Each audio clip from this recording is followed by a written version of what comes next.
ஆவியினாலே பேசும்போது, தேவனுடைய ஆவியினாலே பேசும்போது அது நமக்கே தெரியாது. நம்ம எதிர்பார்த்து பேசுறது கிடையாது.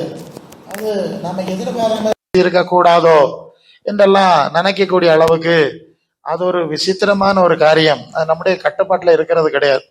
இதை நான் உணர்ந்திருக்கிறேன். அதனால பல வேளை எழும்பி போய் விடுவேன். அல்லேலூயா. ஏதாவது வார்த்தை விழுந்துட்டா, ஏன்னா அது நம்ம கட்டுப்பாட்டில் இல்லைல்ல. அன்பா பேசணும், சந்தோஷ வார்த்தை சொல்லணும்னு நினைச்சா அது வேற மாதிரி வார்த்தை வந்துடும். ரொம்ப வருஷத்துக்கு முன்ன ஒரு குறிப்பிட்ட சபையில இருந்த ஒரு பழைய, அவருங்கெல்லாம் இல்லை, பழைய சபை, அந்த ஊழியக்கார அவர் விசுவாசியா இருந்தாலும் பாஸ்டர் இல்லைன்னா பிரசங்கம் பண்ணுவாங்க. அந்த அளவுள்ள அனுபவம் உள்ளவங்க.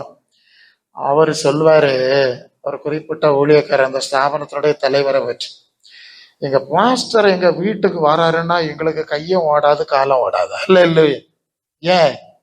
எங்க பாஸ்டர் சும்மா வரமாட்டாரு. ஏதோ ஒரு நடத்துதல் இல்லைன்னா என்ன செய்ய மாட்டாரு, வரமாட்டாரு. எங்களுக்கு கையும் ஓடாது காலம் ஓடாது. நல்ல செய்தியோ கெட்ட செய்தியோ இல்லையா, அது சாமுவேல பார்த்தோன்னா, நீர் வருகிறது சமாதானமான செய்தியா நல்ல செய்தியா, என்ன பேச போறாரு தேவன் தெரியாது. அப்படி ரொம்பவும் பயப்படுவாங்க. அதுதான் உண்மை. அது ஒரு பயங்கரமான காரியம். அதனால நான் பொதுவா சொல்லுவேன், நீங்கள் அனாவசியமான வார்த்தைகள் பேசக்கூடாது. முடிஞ்ச வரைக்கும் ஜெபம் பண்ணி கொண்டிருந்தீர்கள், எப்போதும் ஸ்தோத்திரம் பண்ணுங்கள், வேத வசனங்களை தியானித்து கொண்டிருங்கள். அனாவசியமான கான்வர்சேஷன், உரையாடல் நானும் கூட விரும்புறதில்லை. சில வேளை தமாஷா பேசினா கொஞ்சம் வந்துடும், உடனே எழும்பி போயிடுவேன். நீங்கள் வேறு வார்த்தைகள் பேசி பழகக்கூடாது. உங்களுடைய வார்த்தை எப்போதும் தேவனுடைய நாவாக இருக்கணும். நான் சொல்றது புரியுதா? தேவனுடைய நாவு, தேவனுடைய நாவு.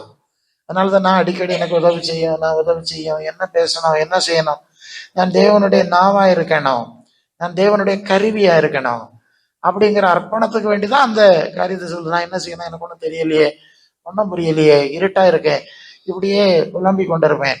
அப்ப தேவனோடு நம்முடைய மனம் இணைக்கப்பட்டிருக்கிற அனுபவத்தை நீங்க மெயின்டைன் பண்ண, யூ ஷுட் மெயின்டைன். அல்லேலூயா. நீங்க சும்மா 1000 குப்பை குளத்தை எல்லாம் எடுத்து போட்டுட்டு அதை சொல்லி இதை சொல்லி குண்டனை சொல்லி கோலை சொல்லி பரியாசம் பண்ணுதல் தகாதவைகள்னு சொல்லி இருக்கு இல்லையா? ஸ்தோத்திரம் பண்ணுதலே தகம். அது ஏன்னா அந்த பரியாசம் பண்ணுறது ஒரு ஸ்பிரிட், அது பரியாசம் பண்ணுகிற ஆவி. அது பரியாசம் பண்ணுறது, கிண்டல் பண்ணுறது, குண்டனை சொல்லுது, கோழி சொல்லுது, இந்த பழக்கம் எல்லாம் இருக்கப்படாது.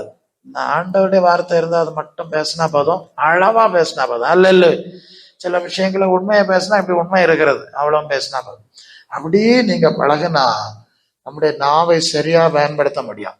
நாம தாறுமாறா கண்டது கட்டியதெல்லாம் பேசி பழகுனா அவர் பார்ப்பாரு, இவனுக்கு நாக்க நாம் பயன்படுத்த முடியுமா, எப்படி பயன்படுத்த முடியும்? அதான் பிரச்சனை. நம்முடைய வாழ்வு. அதனாலதான் அது ரோமர் 12:1 நீங்கள் உங்களை முழுமையும் தேவனுக்கு பிரியமான ஜீவ பலியாக ஒப்புவிக்க வேண்டும் என்று தேவனுடைய இரக்கங்களை முன்னிட்டு வேண்டிக் கொள்கிறேன், இதுவே நீங்கள் செய்யத்தக்க புத்தி உள்ள ஆராதனை. அல்லேலூயா. இப்ப புத்தி உள்ள ஆராதனை என்று சொன்னால் நம்மை பூரணமாய் அர்ப்பணிப்பது. அதுதான் நான் அடிப்படை சொல்லுவேன். இங்க கை கால் ஊத்துறது, பாட்டு பாடுவதில்லை, அது ரெண்டாவது. முதலாவது உங்கள் வாழ்வை தேவனுக்கு பூரணமாக அர்ப்பணியுங்கள். நான் வாரத்துல போறேன். அல்லேலூயா. எழுப்புதலின் உணர்வு நமக்குள் வர வேண்டும் என்றுதான் நாம் சிந்திக்கிறோம். பூரணமாய் உங்கள் வாழ்வை நீங்கள் எந்த அளவு தேவ சித்தத்துக்கு அர்ப்பணித்தீர்கள்ங்கிறத நீங்க தான் திரும்பி பார்க்கணும். அல்லேலூயா. உங்க மனசாட்சியே சொல்லிடும், நீ அந்த அளவு அர்ப்பணிச்ச ஆளு கிடையாது, நீ வருமா பேக்கி நோக்கி ஓடிக்கிட்டு நடக்க ஆளாகும் இல்லையா, அப்படி நடக்குதாக்கும் நம்ம மனசாட்சியை நமக்கு சொல்லிடும். அது ஒரு முக்கிய பிரச்சனை. அப்ப ரொம்ப எளிது நம்முடைய மனதை தேவனோட இணைக்கிறதுக்கு யார்கிட்ட கேட்கணும்? அதுக்கு ஆண்டவரேன்னு பாவம் இருக்கு அழுதா அந்த டச்சை நீங்க உணர முடியும். ஒருவேளை ஜெபம் பண்ண ஆரம்பிக்கும் போது கொஞ்சம் கடினமா இருந்தது மாதிரி அப்படி இப்படி எல்லாம் இருக்கும், பாவம் அறிக்கை செய்யணும். நான் சமீபத்துல ஒருவரோடு பேசி கொண்டிருந்தேன். அவருடைய ஒரு கடினமான வேதனையான சூழ்நிலை, கஷ்டப்படுகிற. நான் ஒரு தடவை ஜெபம் பண்ணினேன், 2வது தடவை சந்திக்க போனேன், கஷ்டமா இருக்கு என்று சொன்னார். நான் அப்படியே பேசிக்கொண்டே இருக்கிறேன். அவரு நேற்று ஜெபம் பண்ணினேனே, இன்னைக்கு கஷ்டமா இருக்குன்னு சொல்லுவாரு. இப்படின்னு யோசிக்க, நான் இப்படி பேசுகிறேன். நீ ஆண்டவர்கிட்ட கேட்கணும், ஆண்டவரை ஏன் என்ன இப்படி வேதனைப்படுத்துகிறீர், இப்படி ஏன் என்ன இப்படி மாஸ்டர் மாதிரி ஜெபம் பண்ணாலும் சரி வராம என்ன நீ ஏன் இப்படி வேதனைப்படுத்துகிறீர், என்ன ஏன் இப்படி காயப்படுத்துகிறீர், நீ கேட்கணும், வாயை திறந்து கேட்கணும். அல்ல இல்ல, என்ன ஏன் இப்படி வேதனைப்படுத்துகிறீர் ஆண்டவரே, நான் என்ன தப்பு செஞ்சேன், கேளு, வாயை திறந்து கேளு. நாம் கர்த்தர்கிட்ட கண்ணி கொடுக்கணும், நீ சுய பரிசோதனை செய்யணும்னு சொன்னேன். நாங்க எல்லாம் ஜெபம் பண்ணாலும் நீ ஒன்னா சுய பரிசோதனை செய்யணும். என்ன ஏன் வேதனைப்படுத்துகிறீர், அதுக்கு என்ன காரணம்? அப்படியே நீ அழுகையோடு புலம்பலோடு அப்படியே ஜபிக்கும் போது ஆண்டவர் சில காரியங்களை நினைவுல கொண்டு வருவார். அல்ல இல்ல, பல தடவை கொண்டு வந்திருப்பாரு, நம்ம உணர மாட்டோம். ஆழமான வேதனைக்குள்ள போனாதான் என்ன செய்வோம், உணர்வோம். அது வரைக்கும் உணர மாட்டோம் இல்லையா? அதான் உண்மை. மனித மனசனுடைய மோசமான ஒரு நிலைமை என்னன்னா, அது நிர்விசாரமாய் சாங்கோபங்கமாய் கட்டினம், இருதய கட்டினம், மன கட்டினம். ஆமா, இருதய கடினத்துக்கு ஒப்பு கொடுத்தார் அப்படின்னு இருக்கு.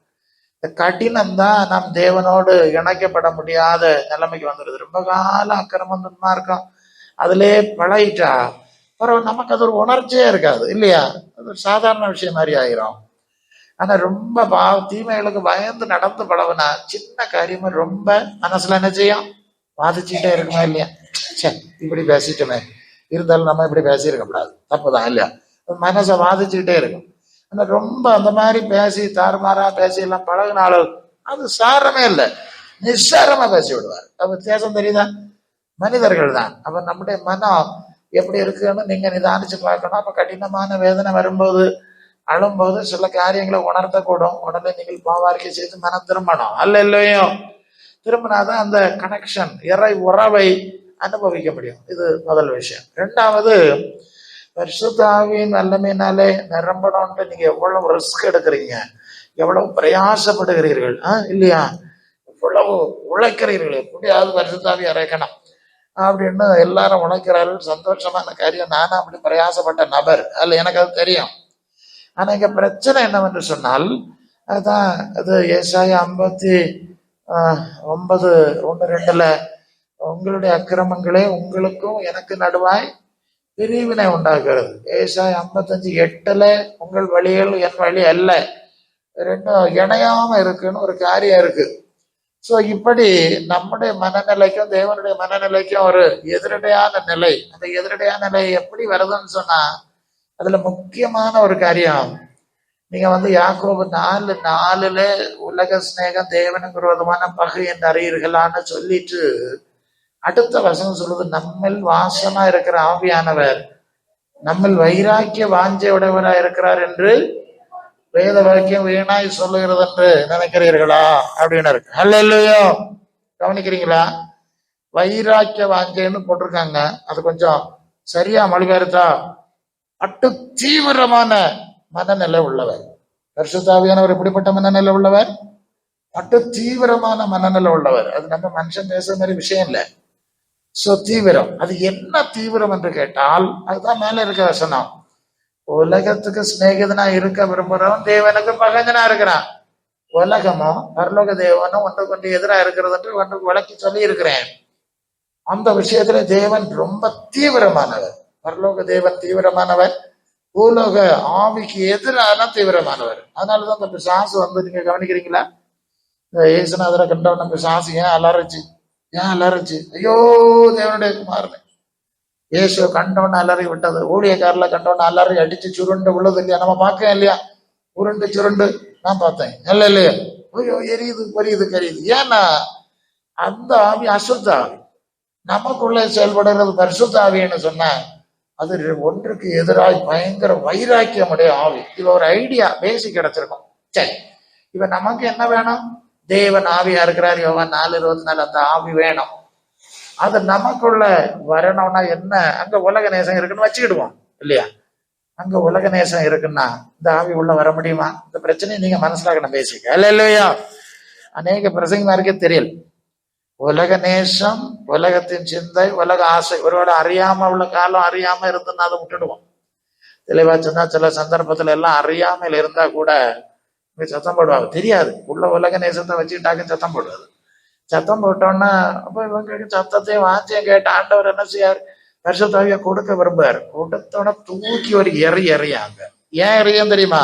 உள்ள வேற ஒரு சாதனை இருக்கு. இல்லையா? அந்த ஆவி ஃபர்ஸ்ட் டச் ஆகும்போது தூக்கி எறிஞ்சிடும். கீழே எறியும், தூக்கி கீழே போட்டோம், பட்டாருன்னு போட்டோம். வேற தொடாண்டாம், ஊற்றி அங்கே இறஞ்சாவான் அந்த பக்கம். அதை அது நான் சிந்திச்சிருக்கேன், நான் ஊழியத்திலையும் பார்த்துருக்கேன், தூக்கி இறந்த பார்த்துருக்கேன். நாங்கள் எங்களுடைய ஊழியத்தில் நாங்கள் 2 பேரும் போன இடத்துல அது நடந்தது. ஒரு ஆலங்கோட் பக்கத்துல 2 பேரும் தான் போயிருந்தோம். அவர் பிரசங்கம் பண்ணி ஜோபம் நடத்திட்டு இருந்தார். என்கிட்ட போய் கையை வைக்க சொன்னார். நான் சரி அவர் கம்பல் பண்ணாருன்னு சொல்லிட்டு பாரு, போய் கையை வச்சு ஒரு வயசான பாட்டி அங்க இருந்தது. நான் லேசா தான் இப்படி டச் பண்ணிட்டு தூக்கிங்கிறது அங்கே இறஞ்சிட்டு இருக்கு. எனக்கு பயந்து போச்சு. இவ்வளவு ஒரு வயசான பாட்டி அங்கேருந்து தூக்கி இங்கே இறஞ்சா எப்படி இருக்கும்? எனக்கு அதிர்ச்சி ஆயிட்டு. அல்ல இல்லையா? அப்போ எனக்கு அது விளங்கல, அது ஏன் தூக்கி எறிஞ்சது முதல்ல விளங்கல. நான் உண்மைதான் சொல்லணும், மனசுல வைத்து கொண்டேன், அது ஏன் தூக்கி எறிஞ்சது. அப்புறம் தான் ஆண்டவர் சொன்னார், உள்ள வேற ஒரு சாதனம் இருக்கு. அல்ல இல்லை, உள்ள வேற ஒரு சாதனம் உலகத்தின் ஆவி இருந்ததுனாலதான் இது வச்சோன்னா எறிஞ்சிட்டு தூக்கி அது போயிடுச்சு. அல்ல இல்லையா? அந்த வைராக்கியத்தை பார்க்கிறோம். இன்னும் ஒரு புரிதல் சொல்லுகிறேன். பரிசுத்த ஆவி என்று சொல்வது பரலோகத்திலிருந்து வர்ற ஆவி இல்லையா? பரலோகம், அது சயின்டிபிக்கலி நீங்க சொன்னா, பரலோகம் என்று சொன்னால் ஸ்கை, ஸ்பேஸ்ன்னு சொல்றோம், மேல வானம் அப்படின்னு சொல்றோம். பூமி வந்து எர்த்துன்னு சொல்றோம் இல்லையா? இங்கிலீஷ்ல எர்த்து. இது விஞ்ஞானத்தின்படி சயின்டிபிக் ஃபேக்ட் என்ன சொல்லுதுன்னா, ஸ்கை வந்து பாசிட்டிவ். இந்த மேகம், கிளவுட் இருக்குல்ல, மேகம், இது வந்து பாசிட்டிவ் அயான்ஸ். பாசிட்டிவ் அதாவது நேர், கரண்ட்ல பாசிட்டிவ் நெகட்டிவ் 2 இருக்கு, அது மாதிரி அது பாசிட்டிவ் அயான் சொல்லுது. இந்த எர்த் இருக்குல்ல, பூமி, இது வந்து நெகட்டிவ் அயான் அப்படின்னு சொல்லுது. எப்ப இந்த பாசிட்டிவ் அயானோ இந்த நெகட்டிவ் அயானோ டச் பண்ணக்கூடிய சூழ்நிலை வருமோ, அது வந்து மேகம் வந்து கீழே அப்படியே இறங்கி மரங்கள்ல டச் பண்ற மாதிரி பூமியில டச் பண்றது வரும்போது, அந்த பாசிட்டிவ் அயானோ இந்த நெகட்டிவ் அயானோ டச் ஆகும். டச் ஆனோன்னு என்ன நடக்கும் தெரியுமா? அட்டு பயங்கரமா ஒரு இட்டி இட்டிக்கும், மின்னல் அடிக்கும், நெருப்பு வந்துடும். நெருப்பு நெருப்பு ஃபயர். அது மரமா இருக்கலாம், மனுஷனா இருக்கலாம், தீ. நான் பார்த்துருக்கேன், என் கண்ணு முன்னாலே பார்த்துருக்கேன். அது டச் ஆகி அடிச்சு பச்சை தென்னை மரம் நின்று எரியது பார்த்துருக்கேன். பச்சை மரம் மழை பெய்யல இத்தனைக்கு, ஆனா மேகம் ஓட்டாரு நின்று எரியுது. இந்த வெல்ட் அடிக்கும் போது பாக்குறீங்க பாத்தீங்களா, 2 ராடு கிட்ட வைக்கும் போது, அது நான் மெக்கானிக்கல் இன்ஜினியர் இல்லையா, எர்த்து ராடை கொண்டு ஒரு கிளிக் பண்ணி அந்த எறும்புல மாட்டணும். இந்த ஹேண்டில் வந்து அந்த வெல்டிங் ராடை ஃபிக்ஸ் பண்ணி அதை கொண்டு டச் பண்ணணும். நாங்கள் தான் அடிப்போம். அதை அடிக்கும் போது கவனம் அடிக்கணும். ஒரு சின்ன கேப்பு தான், தொட வேண்டிய அவசியம் இல்லை. ஒரு சின்ன இடைவெளி வந்தோடனே அது உருவ ஆரம்பிச்சோம். உருகிதான் அந்த மெட்டல் உருவம், அந்த ராடு. அப்போ எவ்வளவு வெப்பம் வரணும்? எலக்ட்ரிக்ஸ்ல பாக்குறீங்க, இடி பாக்குறீங்க. அப்ப பரலோக ஆவியும் பூலோக ஆவியும் எந்த அளவு ஒண்ணுக்கொண்ணு எதிரானதுங்கிறத நீங்க புரியணும். அல்ல இல்லையா? அதுக்குதான் அந்த வார்த்தை, நம்ம வாசமா இருக்கிற பரிசுத்த ஆவியானவர் வைராக்கிய வாஞ்சை உடையவராய் இருக்கிறாருன்னு சொல்லியிருக்கு. தீவிரமானவர், பயங்கரமானவர், நோ காம்ப்ரமைஸ். அதோட எந்த சமரசமும் கிடையாது. இப்ப புரியுதா? அடிப்படை பேசிக் புரியுதா?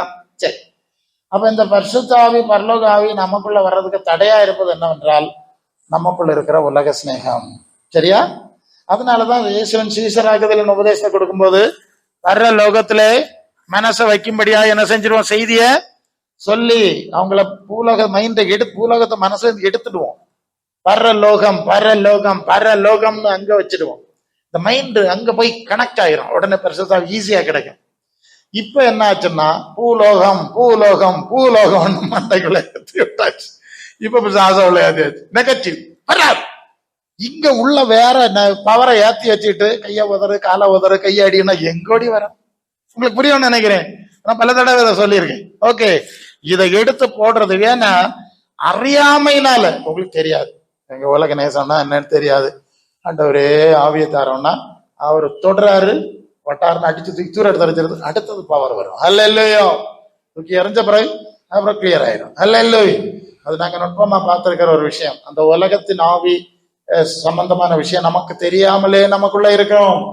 நமக்கு தெரியாமல இருக்குங்க. நமக்குள்ள உலகத்தின் ஆவி இருக்கு, பிசாசுக்கு தெரியாது. அந்த மாதிரி அது உட்கார்ந்துருக்கும். பரிசுத்த ஆவியானவருக்கு தெரியும். டச் அடிச்ச உடனே என்ன கிடக்கு, தூக்கி அங்க போட்டா சரி, அது போன பிறகுதான் ரிலீஸ் ஆகும். அது போயிட்டு அடுத்தது பவர் வரும், அடுத்தது இறங்கும். ஒரு செகண்ட் தாண்டின உடனே அடுத்த பவர் இறங்குறத நாங்க பார்த்திருக்கோம். அல்ல இல்லையா? அதனாலதான் தூக்கி கீழே போடுதுன்னா அதுக்கு பொருள் இப்படி நீங்க விளங்கி கொள்ளுங்க. சரி, அப்ப இப்ப உலக நேசத்தை நீங்க விட போற எல்லாம் எவ்வளவு மனசுல வச்சுக்கீங்கன்னு தெரியாது. ஏன்னா நமக்கு வசனம் கொடுத்துட்டாரு. அறிஞ்சு அறியாம மற்றவங்களுக்கு நடக்கும். நம்ம வந்து வேணும்னு போகிறதுங்க, உண்மையும் தெரியும், உங்க அப்பனையும் தெரியும், ஜாலியா பாரு, நாங்க இப்படித்தான் இருப்போம்னா இருந்துக்க, நான் என்ன செய்யறதுக்கு? அல்ல இல்லையோ? அல்ல இல்லையோ? அவ்வளவுதான், வேற வழியில வராது. நல்லா ட்ரை பண்ணி பார்ப்பாங்க. இன்னும் ஆவியானவர், நான் அப்படியே தள்ளி நின்று அப்படியே ஜோம் பண்ணிட்டு இருப்பேன். ஆவியானவர் பேசுவார், போடட்டு நல்லா போடட்டு, நான் கொடுக்க மாட்டேன், அல்ல இல்லையா, நான் திரும்ப மாட்டேங்கிறான், பணம் போட மாட்டேங்கிறான், உலக நேசத்தை விட இஷ்டம் இல்லை. இப்ப புரிஞ்சது இல்லையா? உங்களுக்கு ஈஸியா இந்த காரியத்தை நீங்கள் புரிந்து கொள்வது நல்லது. அடுத்தது, இந்த உலகத்தின் ஆவி தந்திரமாய் நமக்குள்ளும் நம்முடைய பிள்ளைகளுக்குள்ளும் வாசம் பண்ணி செயலாற்றும் போதுதான் பலவிதமான தீமையான காரியங்களை அது செய்ய ஏவுது. நமக்கு கொஞ்சம் வயசானவர்களுக்கு நமக்கு தெரியும், கொஞ்சம் கோபம் வந்தாலே தெரியும் இல்லையா? ஒரு இடத்துல நான் பிரசங்கத்துக்கு போயிருந்தேன் ஞாயிற்றுக்கிழமை. அந்த வாரம் அங்க உபவாச ஜபம் நடந்திருக்குது. அந்த உபவாச ஜபத்துல அந்த வாரத்துல எல்லாரும் ஜெபம் பண்ணிட்டு போயிருக்காங்க. அதுல ஒரு தாயார், அவங்களும் ஜெபம் பண்ணியிருக்காங்க. அப்போ அவங்க அந்த ஞாயிற்றுக்கிழமை ஒரு சாட்சி சொன்னாங்க. என்ன சாட்சி சொன்னாங்கன்னா, எனக்கு இனம் புரியாத ஒரு கோபம், ஒரு எரிச்சல், ஒரு கோபம் அடிக்கடி வந்துகிட்டே இருந்தது. அவங்களுக்கு தோணுச்சான், இது ஏன் இப்படி சம்பந்தம் இல்லாம எனக்கு ஒரு எரிச்சலும் கோபமும் ஏன் வருது அப்படின்ட்டு அவங்க சிந்திச்சாங்களாம். அவங்க சிந்திச்ச போது அவங்க புரிஞ்சாங்களாம், ஏதோ ஒரு வித்தியாசமான பவர் எனக்குள்ள ஒர்க் பண்ணுது அப்படிங்கிறத அவங்க புரிஞ்சுக்கிட்டாங்களாம். புரிஞ்ச உடனே அவங்க சொல்றாங்க, நான் அதுக்காக வேண்டி உபவாசம் பண்ண. எதுக்காக உபவாசம் பண்ணாங்களா? தனக்குள்ள பேய் இருக்குன்னு தான் உணர்ந்தாங்களாம். அதான் அதுக்கு விஷயம். எனக்கு இந்த கோபம் ஏன் வருது, இந்த எரிச்சல் ஏன் வருது, இந்த குணம் ஏன் வருது அப்படின்னு தனக்குள்ள இருந்த காரியத்தை குறித்து ஒரு உணர்வு அவங்களுக்கு வந்ததுனால நான் உபவாசம் பண்ணி எனக்கு அதுல இருந்து விடுதலை கிடைச்சிட்டேன்னு சொன்னேன். நீங்க எத்தனை பேர் இப்படி செஞ்சிருப்பிய சொல்லுங்க பாப்போம். இது மாதிரி 1000 இருக்கும், ஒன்றும் இல்லை, எத்தனை 1000 இருக்குமோ நமக்கு தெரியாது. அதெல்லாம் செய்ய மாட்டோம். இங்க சும்மா கையை வேலை உதறிட்டு திருக்கிட்டு போனோம்னா ஒன்றும் நடக்காது. அங்க இல்ல குப்பையும் உள்ள இல்லையா இருக்கு, அந்த குப்பையை எடுத்து வெளியே போனோம். அவங்களுக்கு உணர்வு வந்துதான். நான் அதுக்காக உபவாசிச்சேன், எனக்கு அதுல இருந்து விடுதலை கிடைச்சுன்னு சாட்சி சொன்னேன். நான் ரொம்ப சந்தோஷப்பட்டேன். இப்படி சாட்சியை எளிதாய் கேட்க முடியாது இல்லையா? சரி. அப்போ அநேகருக்குள்ள இந்த ஆவியலாகம் பிள்ளைகளுக்குள்ள மற்றவங்களுக்குள்ளையும் செயல்படுது. அதை புரிந்து அந்த ஆவியை வெளியேற்றணும், அந்த ஆவியை கட்டணும், அந்த ஆவிக்கு பதில் பரிசுத்த ஆவி அந்த இடத்துல ஆளுகை செய்யணும். அதுக்குள்ள முறையான ப்ராப்பர் சேனல்னு சொல்ல மாதிரி முறையான வழிமுறைப்படி செய்ய வேண்டிய காரியங்களை செய்ய வேண்டிய கடமை நமக்கு இருக்கு. நம்ம திட்டி சத்தம் போட்டு ஒன்றும் ஆக போறதில்லை, அல்ல இல்லையா? நான் அடிப்படையில 2 காரியத்தை செய்வேன். முதலாவது என்ன செய்வேன்னு சொன்னா, அந்த நபர் கொஞ்சம் நல்ல குணம் நல்ல புத்தியா இருக்க நேரம் பார்த்து அதான் சொல்லியிருக்கு இல்லையா, 2 தீமோத்தேயு 2:20 சாசானவங்க இச்சையின்படி செய்ய அவனால் பிடிக்கப்பட்டிருக்கிறவர்கள் மயக்கம் தெளிந்து கண்ணுக்கு நீங்களாகத்தக்கதாக சாந்தமாய் உபதேசம். அப்போ அது பிசாசுக்கு பிடியில இருக்கு. அப்ப சாந்தமாய் உபதேசம் பண்ணக்கூடிய ஒரு சில சந்தர்ப்பத்துல அப்படி பேச வேண்டியதுதான் பேசுது. பண்டல்ல இப்படிதான் பேசுது. இல்லை இன்னும் சாயங்காலம் செத்து போனா நீ எங்க போவான்னு கேட்பேன். ஸ்ட்ரைட்டா தான் பேச்சு. இப்படி ஒரு பாருமா அவன் செத்து போவானா, என்ன சாவ மாட்டியா, அப்படியே நினைவு, உனக்கு நினைவு சாவவே மாட்டேன்னு நினைவோ, உனக்கு வயசுல எத்தனை பேர் உயிரோட இல்லை தெரியுமா? அவனுக்கு நேரம் தான் பேசுது. உனக்கு வயசுல எத்தனை பேர் இந்த நாள்ல உயிரோட கிடையாது அப்படின்னா உனக்கு என்னைக்கு முன்னே போயிருக்க வேணாம். தாண்டியாக்கம் வந்திருக்கு. நம்பர் 1. சரி, ஷாக் ஆகிறேன். செத்தா போட்டு செத்து எங்க போவா அப்படின்ட்டு நான் சில சம்பவங்களை சொல்லுவேன். தற்கொலை பண்ணால் கடைசி நேரம் கிடந்து சத்தம் போட்டது, அலர்னது, பைபிள்ல ஐஸ்வர்யவான் பாதாளத்துக்கு போனது, இதெல்லாம் சொல்ல. நீ நினைக்கிற மாதிரி வேணும், உனக்கு தோண மாதிரி ஆடிட்டு ஓடி தப்பிடலான்னு ஒன்றும் பார்க்கப்படாது. பார்த்துக்க, இங்க ஒரு மாங்காய் பறிச்சவனே பிடிச்சு போலீஸ்ல கொண்டு வச்சு திருட்டு கேஸ் போட்டு தண்டனை வாங்கி கொடுத்து போடுவேன் உலகத்துல. இங்கே தப்பா இல்லை, அங்க தப்புது எப்படி அப்படின்னு நியாய தீர்ப்பை குறித்து தான் பேசணும். அது ஒரு முக்கியமான விஷயம். ஃபெலிக்ஸ் என்கிற ஒரு தேசாதிபதி தலைவன் இருந்தான். அவன் இடத்துல பவுல் பிரசங்கிக்கிறான். பிரசங்கிக்கும் போது பவுல் சொன்ன செய்தி எங்க இருக்கிறது, அவன் நீதியையும் இச்சை அடக்கத்தையும் இனி வர நியாய தீர்ப்பை குறித்து ஃபெலிக்ஸ் பிரசங்கித்த போது ஃபெலிக்ஸ் பயம் அடைந்தான். அல்ல இல்லை அதனால சொல்லிடுவோம் சாவு. அதான் சிலர் சொல்லுவாங்க, அப்படி சாவை நபர் சாவை சொல்லிதான் ஆகணும். முதல்ல அவனுக்கு அந்த சாவுங்கிற உணர்வு இருக்கணும். 2வது செத்து போனா அடுத்தது எங்க போவாங்கிற உணர்வு இருக்கணும். இந்த உணர்வு இல்லாததுனால தானே மனுஷன் எவ்வளவு ஆட்டம் போடுறான். இந்த 2 உணர்வு நான் நினைச்சிருக்காம செத்து போவான்னு ஒரு பயம் இருந்திருந்தா மனுஷன் யோசனையோடு மரியாதையா நடப்பான் இல்லையா? இனி செத்த பிறகு கணக்கு புக்கு இருக்கு பாத்துக்க அப்படிங்கிற ஒரு அறிவு உள்ள ஆளு ஒரு பிரசங்க யாரும் வேண்டாம், பிரசங்கம் பண்ண பண்ணாண்டா தானே சரியாயிடும். சரிதானே? இதை நாங்க ட்ரை பண்ணோம், நீ பாத்துக்க. ஒரு சொன்ன சங்கடப்பட வேண்டி வரும். சிலர் சொன்னா கேட்க மாட்டாங்க, கொஞ்சம் அசட்டை பண்ணிட்டு பிரசங்க காணல, அடுத்த உடனே தூக்கி எங்கேயாவது ஒரு உடப்பல தூக்கி போடுவாரு. இல்லையா? போட்டுட்டு கையையும் கட்டிக்கிட்டு சொன்னா இதோட போனது பெரிய புண்ணியம். இனியாவது ஒரு அடி கொடுக்கணும், இல்லை ஒரு தட்டு. அப்படி எல்லாம் ஸ்டேஜஸ் இருக்கு. ஒரு தட்டு கொடுக்கணும், தட்டு கொடுத்தாதான் சரி வரும். அப்படி அப்படி எல்லாம் சரிப்படுத்திருக்க. சிலது சாதாரண தட்டுல சரிப்படலாம், இந்த பலமா தட்டணும், தட்டாண்டாமா தட்டணும். அப்படி எல்லாமாக்க ஆண்டவர் இந்த உணர்வு, அந்த பழைய அந்த இருதய கடிலத்தை வெளியே கொண்டு வரதுக்கு நிறைய ப்ராசஸ் செய்யணும். நாம ஜபிக்கிறோம், இந்த பிள்ளைகளை அப்படியே பஞ்சுமத்துல தூக்கிட்டு வர மாதிரி தூக்கிட்டு வருவாருன்னு நம்ம நினைச்சிட முடியாது. சிலரை பையன் மோனே மக்களேன்னு கூப்பிட்டு பார்ப்பாரு, 2-3 தடவை கூப்பிடும். காம்படத்து கேட்க மாட்டேன் சொன்னா கண்ணே ஒரு முளை பட்டாரணும். அப்பா அம்மா இருந்தா மரியாதையா சொன்னா கேளு, நான் சொல்லிக்கிட்டே இருக்கேன், எத்தனை நாளா சொல்லுவேன் இல்லையா? நமக்கு அப்படிதானே. அவரை அப்படிதான் பார்த்துக்கிட்டே இருப்பாரு. அட்டிச்சு எங்க கிடக்கட்ட தாராளம் கிடக்கட்ட இல்லை வச்சு போட்டு அது முறை பார்க்கலாம். சில ஆளுகள் எல்லாம் அப்படிதான், சில கட்டினங்கள் ஈஸியா மாறாது பாருங்க. ஓட்டு இழுக்கணும் கட்டல எழுதுறது புறாண்டவரு இது எனக்கு பலம் இல்லை. இது உனக்கு பலத்தை பிடிக்குது தானே உன்னை இங்க போட்டேன், உனக்கு பலம் இருந்ததுனால தானே இப்படி காட்டணும். எல்லாம் எல்லாமே இருந்திருந்த மரியாதையா இருந்திருப்பா இல்லையா? கொஞ்சம் பலத்தை எடுக்கணும், பண பலத்தை எடுக்கணும், சரீர பலத்தை எடுக்கணும். நம்ம என்னெல்லாம் கொக்கி போட்டு தொங்கிட்டு நின்னோமோ எல்லா தொங்கலையும் அறக்கணும். அறக்கண்டாமா அறுத்து விடுறாயாவா ஏசாவா யாரும் இல்லப்பா. இதாக ஆண்டவருக்கு மனம் திரும்புதலின் வழி பார்த்துக்க. அதனால ஆண்டவருடைய வசனத்தை வாசி ஈஸி. எனக்கெல்லாம் நான் 15 வயசுல இந்த பைபிள் படிச்சேன், அதிகமாட்டி ஒன்றும் படையில தேவையில்லை. எனக்கு இது சரின்னா சரி, இன்னைக்கு அப்படித்தான். அதனால ரொம்ப அடிபடாம தப்பி வந்துட்டேன். நிறைய ஆளும் எல்லாம் அப்படி கிடையாது. நாங்க ஈஸியா ஒன்றும் சரிப்பட மாட்டோம். பிரசங்காரு நல்ல பட்டு தான் படுவோம். அப்ப பட்டு பாடு, நமக்கு என்ன செய்ய முடியும்? உனக்கு தலை எழுத்து அப்படி இருந்தா நாங்க என்ன செய்யாது? புரியுதா நான் சொல்லுது? நீங்க புரிஞ்சா உங்களுக்கு நல்லது. சரி, உங்களுக்கு வேண்டிதான் பேசிட்டு இருக்கேன். இன்னொரு விஷயம் சொல்லணும். அது நான் எனக்கு வசனத்துல வச்சிருந்தேன், அது இடையில வந்தது. உலகத்தின் கவலைகள் பாரங்களை நீங்கள் அதிகமா தலையில கொண்டு திரியும் போது தேவனுடைய பிரசன்னத்தை அடைய முடியாமலும் அனுபவிக்க முடியாமலும் போகிறீர்கள். அல்ல இல்லவே? அதனால்தான் எபிரேயர் 12:1 பாரமான யாவற்றையும் நெருங்கி நிற்கிற பாவத்தையும் தள்ளி விட்டு ஓடக்கடவும்னு சொல்லிடு. தள்ளி விட்டு தானே ஓடுதிய இல்ல பெருசுங்காரு, நாங்க தள்ளிட்டு ஓட மாட்டோம். ஒரு பாட்டியம்மா தலையில ஒரு சம்மடு வச்சு சுமந்துட்டு போயிட்டே இருந்திருக்கு. ஒரு டெம்போவா இது ஒரு வண்டி ஓட்டிட்டு வந்தான். ஒரு பையன் பார்த்தா அந்த பாட்டி நல்லா கஷ்டப்படுது. பாட்டி நடத்து மேலே ஏத்தி மேலே ஏத்தி விட்டாச்சு. ஏத்தி விட்டுட்டு வண்டி போயிட்டு இருக்கு. இவனுக்கு திடீர்னு சந்தாங்க, என் பாட்டி வண்டியில இருக்குதா காத்தடிச்சு பறந்து போயிட்டான்னு அந்த கண்ணாடியில ஓடி திரும்பி பார்த்தானா ஒரு ஆச்சரியமான காட்சி. அது என்ன காட்சின்னா, இந்த பாட்டி தலையில வச்சிருந்த வரவு கிட்ட சுமந்துக்கிட்டே உட்காந்துருக்காங்க. கொள்ளாம வீதி பட்டையில தலையெழுத்த பாத்தியா? அது கஷ்டப்படுறதுக்கு இறக்கி வச்சிருக்கா தலையில சுமந்துட்டே உட்காந்துருக்கு. வண்டியில ஏற்றி வச்சாலும் தலையில சுமந்துட்டு இருக்கு. ஆளு உண்டு இல்லையா? இது மாதிரி சமக்கப்படாதுன்னு சொல்லியிருக்கு. அது பிரசங்கியாரே, நாங்க பூமிக்குரிய காரியத்தை சமந்துதான் பழகி போனோம். நமக்கு பரலோக பாரம் இல்லை பாத்தியலா? பரலோக பாரம் இருந்திருந்தா, ஆத்ம பாரம் இருந்திருந்தா, ஊழிய பாரம் இருந்திருந்தா, அந்த பாரத்தை சுமந்து பழவி இருந்தா இந்த பாரத்தை சுமக்கு நமக்கு நேரமே இருக்காது இல்லையா?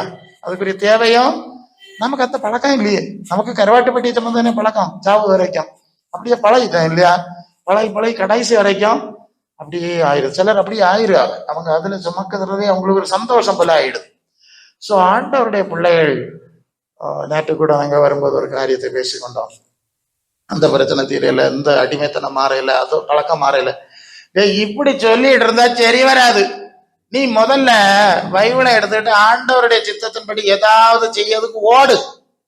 உனக்கு அப்ப அதை பற்றி நினைக்கிறதுக்கு நேரம் எப்ப பார்த்தாலும் இதை பேசணும், ஒரு ஆளுக்கு ஜோம் பண்ணணும், இல்லைன்னா ஒண்ணு செய்யணும், இப்படியே போயிடும். பாத்தியா, கள்ளுக்குடி நினைவே மறந்து போயிடும். அல்ல இல்லையா? மற்ற காரியங்கள்லாம் மறந்து போயிடும். நீ சும்மா வெறுமனே வீட்டுக்குள்ள இருந்தாலும் வந்துருவான். அல்ல இல்லையா? அதனாலதான் நான் அடிக்கடி சொல்லுவது, நீங்க சும்மா இருந்தா ஜப வீடுகள் வந்துருதுக்கு ஜோம், அங்க இருந்தா கஷ்டம் வரும், ஜோம் பண்ணுங்க, ஒருத்தருக்கு ஜோம் பண்ணுங்க. ஒன்னும் இல்லைன்னா வந்து, அக்கா உங்களுக்கு என்ன பிரச்சனை சொல்லுங்க, நான் உங்களுக்கு ஜபிக்கிறேன். அவ அடுத்தவ அங்க இருந்துங்க, உங்களுக்கு என்ன பிரச்சனை சொல்லுங்க. இப்படி நீங்க செஞ்சு பாருங்க, பாதி பேர் தானாலே போயிடும். நாம உருப்படியா ஒன்றும் செய்ய மாட்டான். கோதுமை மணியானது நிலத்தோடு சாகாவிட்டால் தனித்திருக்கும்னு சொல்லி இருக்கு. நீங்க ஒரு உதாரணம் சொல்லி நான் முடிக்கலாம் நினைக்கிறேன். சாது சுந்தர் சிங்கிற ஊழியக்காரர், அவர் இமாலய வழியாய் போயிட்டு இருந்தார். அது பயங்கர கடினமான குளிர் உள்ளதான ஒரு இடம். அந்த இடம் வழியா போயிட்டு இருந்தேன். அப்ப கடினமான குளிர். அப்போ சில பேர் அப்படி சென்று கொண்டிருக்கிறார்கள், எல்லாம் நடுங்கி கொண்டு போற.